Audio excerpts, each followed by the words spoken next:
ఈ రోజే డౌన్లోడ్ చేయండి. మీ ఫేవరెట్ షోస్ చూడండి. ఏంటమ్మా ఎందుకు టెన్షన్ పడుతున్నావు? నిన్న నా మాజీ బాయ్ ఫ్రెండ్ వాళ్ళ మదర్ని తోసేసానని చెప్పాను కదా. అవును, ఆవిడ సరాసరి పైకే పోయిందని చెప్పావుగా. అది చనిపోలేదు.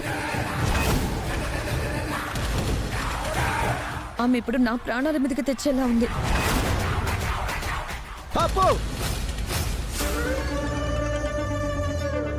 చెప్పండి సార్. రేయ్, మీరు అర్జెంటుగా